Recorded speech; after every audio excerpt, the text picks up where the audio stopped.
to the last episode of this month of 1981. As you all know, we are an independent studio where every month we pick a different year. So next month, be ready for a different year because each week we'll be discussing a different topic. The first 2 and 3 weeks was, of course, TV shows, cartoons, and then music. This week we'll be rounding out the last of the month. Last of the week of the month for the top movies. I'd like to thank Kevin Holmes, who did the intro and outro, Justin Dye, who's done many of the musical elements for all around Cavalier family, as well as Stephen Dawson, the researcher. Obviously, no major updates as of right now, though at the time of recording this podcast, if you guys were able to meet up with us on May 22nd, fantastic, at Lakeland Square Mall. It was great seeing you. Again, you can follow us on all social platforms, specifically TikTok is a new one. We're just grounding or wetting our feet in there, and you can find us at Cav Fam Dad. That is CAVFAMDAD. And with that in mind, of course, we have Ro back with us again this week. Ro, how you doing, man? Good, just living the life, getting big. Awesome. So let's go ahead and jump into 1981. Back in time. And welcome back. Now, this list is actually coming from the numbers.com. A lot of the information, obviously, we get a lot of the information from IMDb. 1981 had some honorable mentions such as The Fox and the Hound, Disney classic, American Werewolf in London, one of my favorite Halloween movies. Great movie. Fun fact about that is the fact that they were going to make a sequel. As the woman at the end of the movie, the love interest, was going to reveal that she was a werewolf herself. That's why at the end of the movie, she says, "I can help you." Next honorable mention is History of the World Part 1. Halloween 2, which sadly technically has been retconned since Halloween 2018 has came in. But even though it was a John Carpenter, didn't really have fun enjoying it. He was only doing it because the studio forced him between and gave him a deadline. Otherwise, he would have worked on it on his own and came up with a different story. I personally liked it. One thing that I dislike is I think Halloween, in my opinion, 2018 should have came after Halloween 2.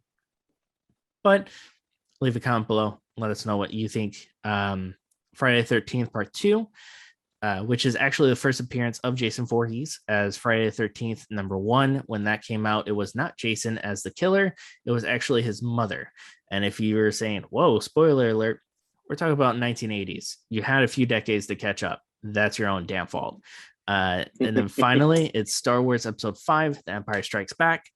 A lot of people claim it to be one of the best stories of, Star Wars, which, story-wise, yes, you have the iconic line of "No, I'm your father," which actually is the real line, and not "No," or what is it? "Luke, I am your father." I am your father. That's one of the major ones, but the actual line goes, "No, I killed your father. I'm your father." So it's one of those lines where a lot of I thought it was I killed your father. So a lot of people say, "Luke, I am your father," but that's not the actual phrase. The actual phrase is, "No, I'm your father," or "I am your father." So it's a little fun fact there. My personal favorite of Star Wars is, of course, Return of the Jedi, because that's where you get the green lightsaber. My favorite color, so that's why I enjoyed it. I know Ro has never seen any of the Star Wars flicks, but we will change that one day. So we'll jump back to we'll get you there. We'll get you there, man. So #1 is Raiders of the Lost Ark, 8.4 out of 10, grossed 168.4 million. It was directed by Steven Spielberg and story by George Lucas. Fun fact, if you don't know, that Steven Spielberg and George Lucas actually owns the college in California of the Trojans. Not UCLA, but USC. Yep. And this movie was set in 1936. An archaeologist and adventurer, Indiana Jones, is hired by the U.S. government to find the Ark of the Covenant before the Nazis. which is solely based on somewhat of a true story. The Nazis back in 1940s did actually go search for any biblical wise sense, such as the covenant, as well as the Holy Grail too. It did star Harrison Ford, Karen Allen, and Paul Freeman. Indy's line, "It's not the years, honey, it's the mileage," was actually ad-libbed by Harrison Ford during the filming in Tunisia. Tunisia, thank you. Nearly everyone in the cast and crew got sick except for the director. It was thought that he didn't get sick because he brought his own food, which were cans of SpaghettiOs. You gotta love them SpaghettiOs for either that or maybe he was on a budget, but eating SpaghettiOs for weeks on end, no thank you. But I know you've never seen Raiders of the Lost Ark, right? Because you and I have discussed that at least watch that one. Yeah. And going back to our cartoons, you made mention of how, or was it the TV shows that you made mention that you watched Silence of the Lambs or Hannibal? Yeah. Dude, this is more iconic than those. One of these days. He's like, dude, just watch it. Just watch it, bro. Listen. I have to watch it. I have to watch it with someone. Yeah, for me to watch it alone is asking a lot. Yeah. Well, I know you're in Cali. We'll have to meet up in the future. And I mean, what we'll do is we'll streamline it on Twitch. And, for everybody to ask questions, your first time watching Indiana Jones and Star Wars, we'll just do a whole movie marathon for you. Yeah, and then people can ask me questions on what I think about it. Exactly. So number 2 looks to be Superman 2, IMDb of 6.8 out of 10. It grossed 108.1 million. Superman agrees to sacrifice his powers to start a relationship with Lois Lane, unaware that Kryptonian criminals are conquering Earth. It was directed by Richard Lester and Richard Donner, starred Christopher Reeves, Gene Hackman, Margaret Kidler, Ned Beatty, Sarah Douglas, Terrence Stamp. August 1st, 1981. Television spot for the film was the first commercial on MTV.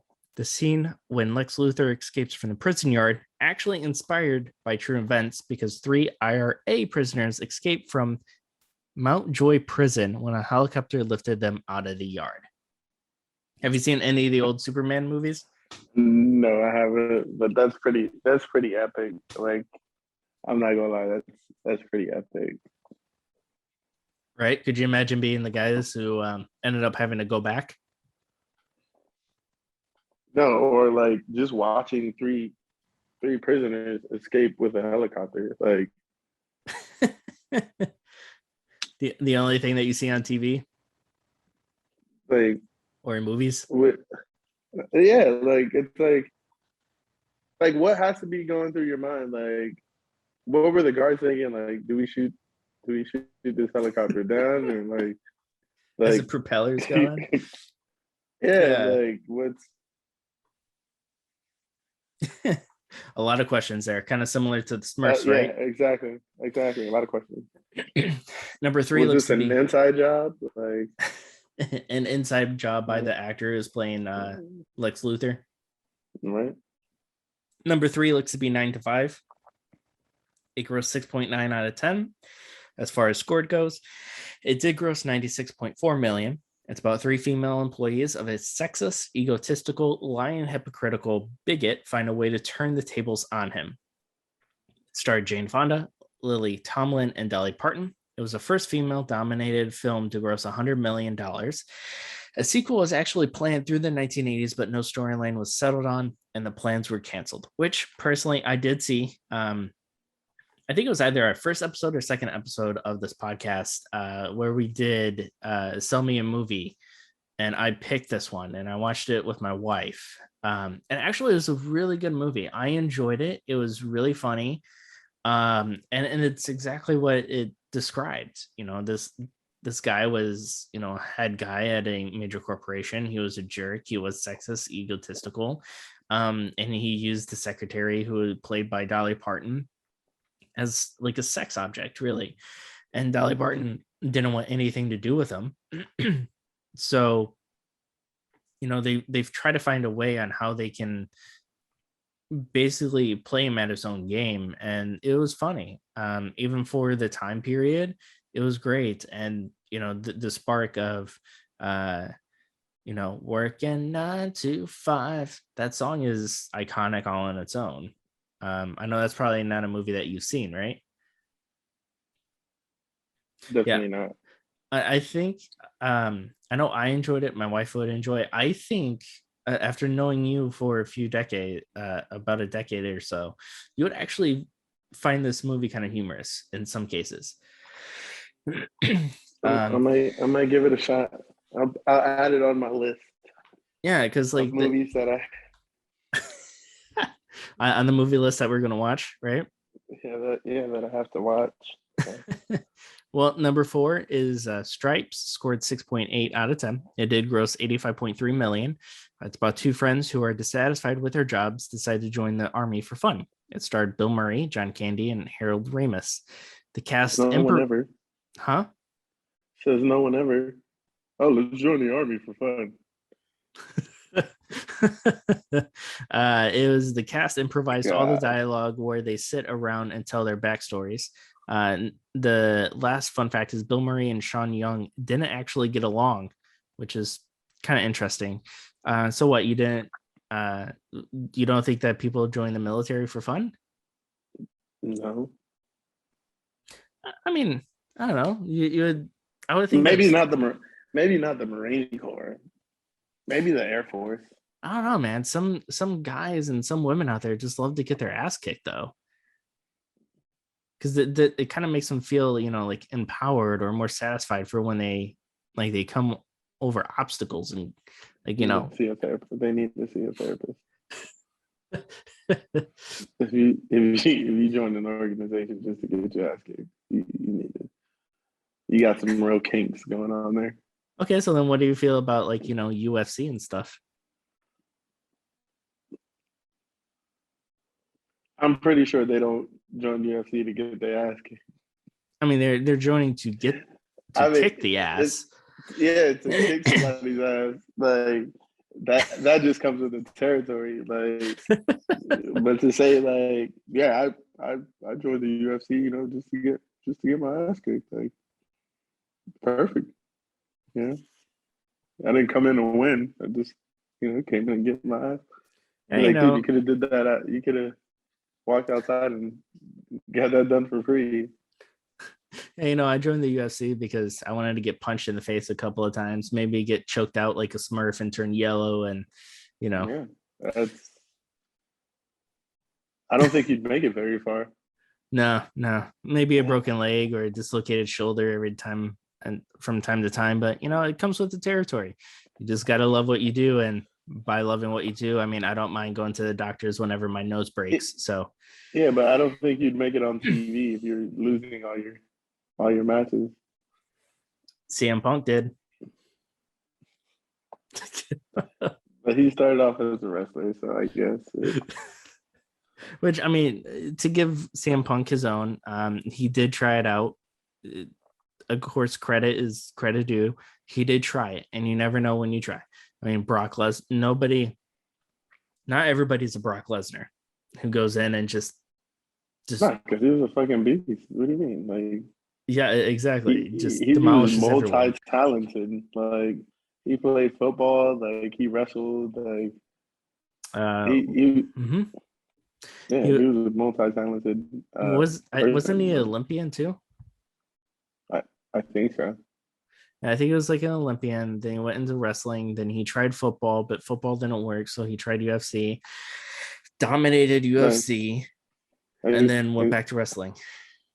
Yeah, exactly. So I mean, it's like Brock Lesnar and CM Punk,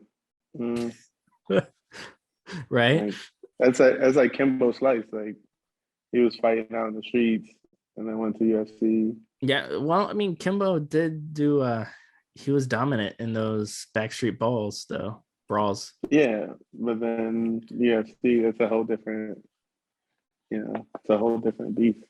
Yeah, well, like for some reason, when I said that, I felt like Kimbo Slice was about to Punch you? Like just burst through my door and be like, I watched the show. Now I'm about to kick your ass. Like, Well, may he rest in peace. So maybe his ghost would do that. Absolutely. I could definitely see a he ghost. passed away. Yeah, dude, you didn't know that? I did not.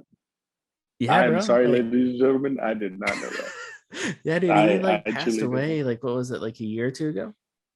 Yeah, like I did not know that. That's how much like I keep up with the UFC and like Yeah, like I mean, I'm pretty sure as big as the dude was, his ghost would have no issue breaking down your door, be like, hey, facts, hey, mother, like I'm gonna beat facts, your ass and just like punch you in the facts. face.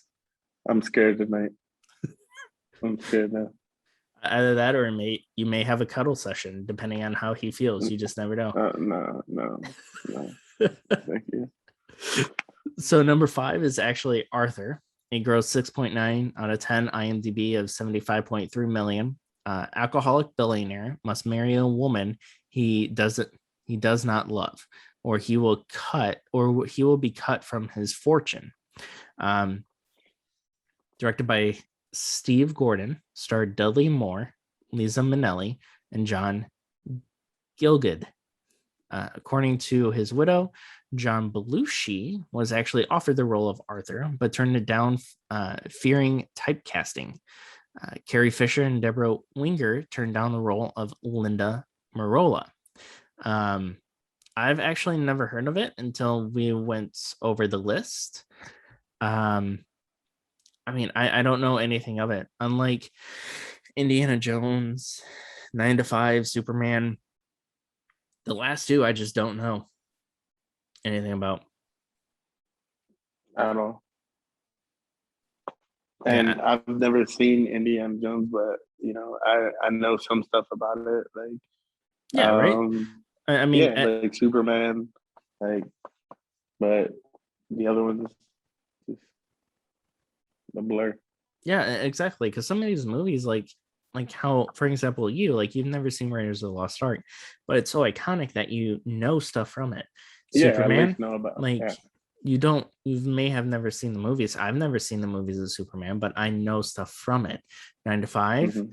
no, not really. Not for you. Stripes, same, and Arthur, same, but at least like the first two, like they're iconic in a way, like you still know at least some of the information from it.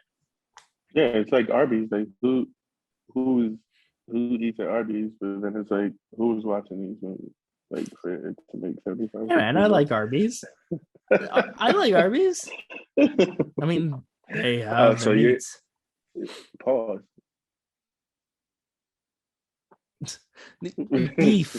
Beef.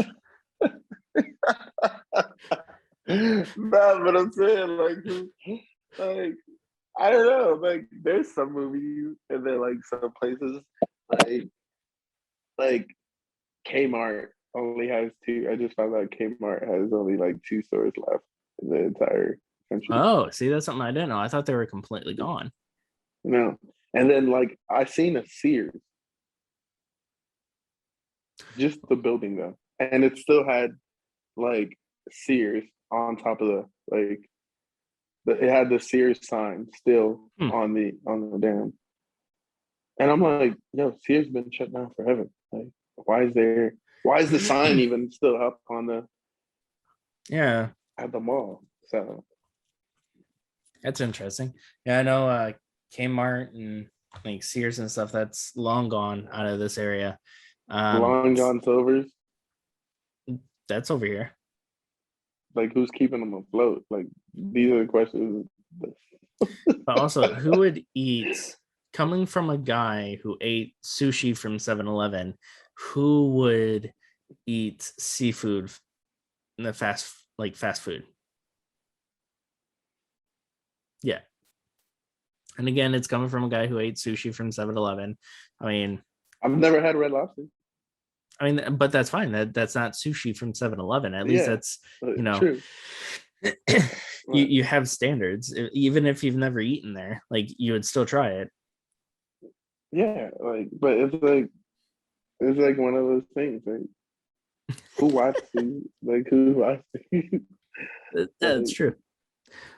All right. But then again, it was 1981, and movies were just, I feel like movies were starting to become a major thing anyway. So like people were like, Yeah. oh, we're just gonna go to the movies. Especially, like nostalgia itself. Like back in the day, like black and white movies, like I feel like you only had your certain movies that became popular that people know of today. That's only because Mm-hmm. they're groundbreaking, right? So, like back in the black and white days, you had the Universal monsters like Dracula, Frankenstein, Creature from Mm-hmm. Black Lagoon, Wolfman, and that's only because no other studio is making horror, and that's how people know of them today. And then you have other movies like Public Enemy, right? Now, Public Enemy was about like a very gangster filled type movie. And back in the day, like it was groundbreaking. Like you never really had that. And that's how people know of it today. Raiders of the Lost Ark. Wait, Um, Public Enemy. that See, when you say that, I'm thinking the one with Gerard Butler, where he's like in prison, but like all it's like him and Jamie Foxx. Like there's still murders going on, and he's in prison. no, Public Enemy, they actually remade and Johnny Depp actually starred in it. Oh, I gotta look that up. Yeah, Public Enemy is Yeah. the Public Enemy back in the black and white days. That's where the famous scene of the husband shoving a muskmelon into his wife's face because she smarted off to him, basically. Um, and that's where the lead character dies in the rain because he gets shot. So like you have like a lot of those movies like Back to the Future, for example. That's an iconic movie. um you know uh Another iconic movie is Star Wars, like nothing that's been done before. So a lot of the movies that's never Mhm. been done or like iconic to like cinematography and cinematic is iconic. um Sadly though, like you do have your movies back in the day that not a lot of people know. Like have you ever heard of um what's it called, Birth of a Nation? Mhm. So Birth of a Nation is a very racist movie, unfortunately. And I forgot the president, Wait, but didn't they make a remake of that? they've made several remakes of it. Yeah. No, recently. I think I've seen it. I think they made a very recent one. Probably. I mean, I don't deny that. But Birth of a Nation was actually a very racist movie to the point where a very famous director, I forgot his name, but I watched the HBO Max special on it. Mhm. Which if you go to HBO Max, there is a special on a African American director. I forgot his name, but I would highly encourage anybody to watch it because he was he was amazing as far as craftsmanship and stuff goes. But Birth of a Nation was a very racist movie back in the day. And it was I forgot who was president, but it was a Democrat president that actually showcased the movie at the White House that had a whole press release and stuff with the movie there. Mhm. And that movie, it's famous because of the camera angles and the cinematography and stuff like that, but the story and the premise is awful. It's extremely racist. um and but they've done remakes now where they've kind of Oh, taken I those did elements see it. out. I did see it. It came out in 2016. That was the most recent one that they made. I Okay. did see it. Yeah. Okay, did you just look it up? Yeah. Okay, so what is, are you able to just double check what the old one was? It says there was one in 1915. Yeah, that's it. Well, Yeah. maybe. There was one in 1915. Okay. Um,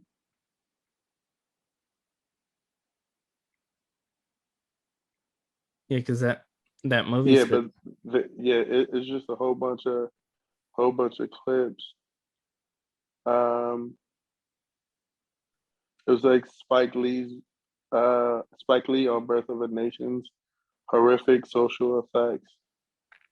Like, yeah, I did see it. The 2016 one, I did see it. That one, it was pretty brutal. Yeah. Um,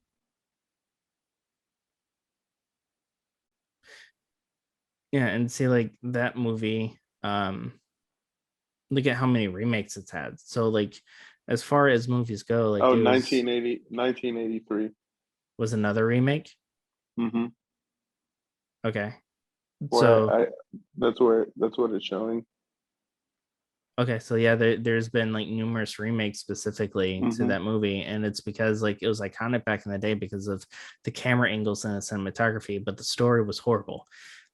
So that's why that movie is famous. And then like you have so many movies that just carry on through the decades that people that don't really watch movies, they know of it.